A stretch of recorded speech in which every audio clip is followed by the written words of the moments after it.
Jamie, Fort Vancouver Library's Experiential Learning Librarian. Today's maker project is cardboard automata. Automatas are kind of a moving sculpture. So automation is a mechanical object that looks like it's moving under its own power. We're going to build a very simple cardboard automata today and see how it goes. For this project, you're going to need a few simple things. Our base for automation is going to be a cardboard box. I'm going to repurpose the puppet theater I made the other day. This is just a soda pop box that I cut down just around where the handle is. Any size box you have, delivery box, cereal box, you just need something kind of smallish like this. We're going to use 2 sticks. I'm going to repurpose my very fabulous hand turkey, and we're using 2 barbecue skewers. You want your stick for this project to be round, which barbecue skewers are. So popsicle sticks won't work as well. You can find some sticks outside that are round. Those might work. It's a challenge. Then you're going to need a little bit of straw. When we use this as our puppet theater, the action happened inside the box. The action's still going to happen inside the box, but this is where the mechanical pieces are going to be. The puppet itself, which is going to appear to move on its own, is going to be above the box. I'm going to use a bottle cap to make circles on this cardboard that I can cut out. Any circular object you have, you want it to be kind of big, but you don't want your circle to be too big because it needs to fit inside of here.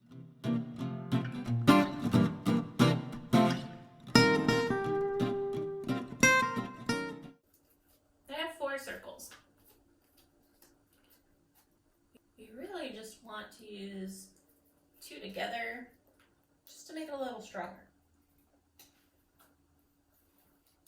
Usually you use some hot glue on this, but I'm going to try and just tape it.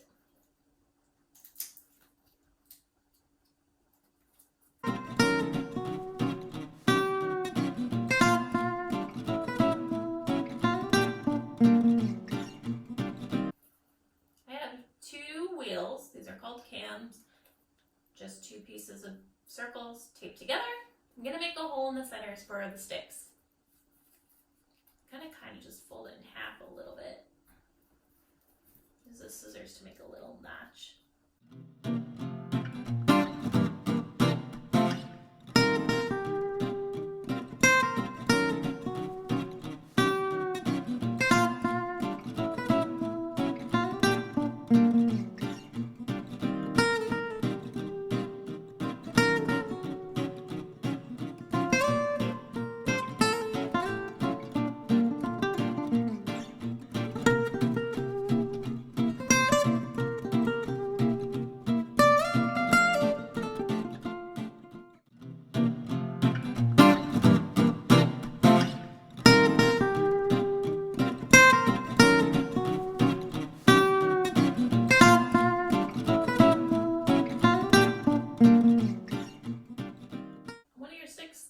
You want the cam at the base.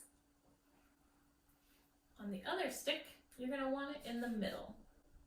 So you can see we have our cams. Boop, boop. This is what they'll look like in the box. So on my box, I have 2 holes on the sides here. I just poked it through like this. Now I'm going to stick my skewer into the 2 holes on the sides of my box.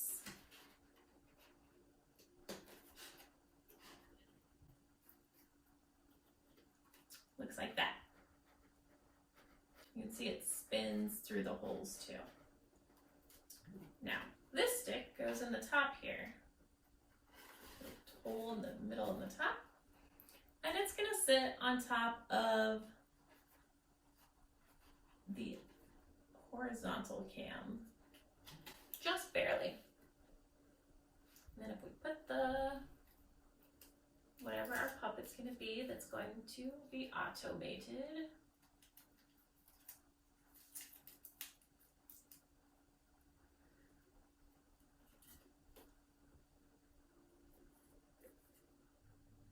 The movement's pretty good on my automata, but I want to make it a little better. So I'm going to cut some straw.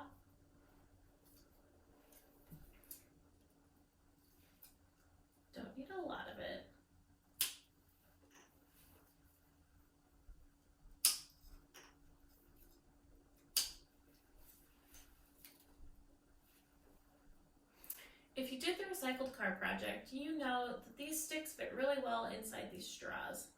I used toothpicks before, but skewers work just as well. The nice thing about having a straw is that we can stick the straw into the hole here, and that allows the stick to be free spinning.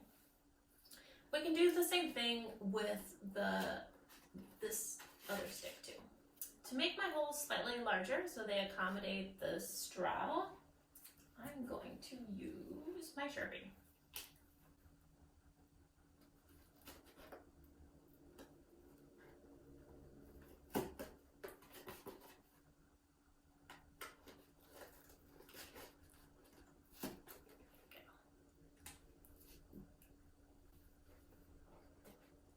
Piece of straw in that hole, piece of straw in this hole, and we put the skewer back in.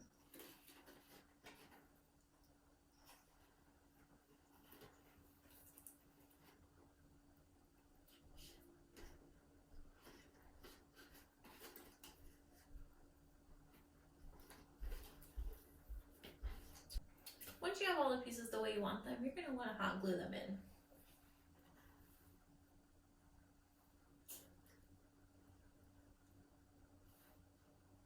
Alright, now we have the straws in place in all the holes, and we've put all the skewers back, and we've put the cams back on the skewers. Yeah! We have a pretty good motion now.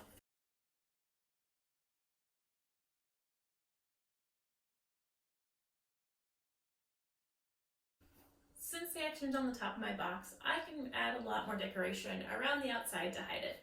Once everything's the way it needs to be, I definitely want to hot glue around these holes to keep the straws in place, and also hot glue the cams onto the sticks to make sure they stay as well. This stick's also super long. I may want to cut it down a little bit just so it's closer to the top of the box, but you can experiment with different kinds of shapes and sizes and see how things go. Have fun and keep making. We hope to see you at the library soon. Until then, the library's website has a lot of great resources. www.fvrl.org. See you next time.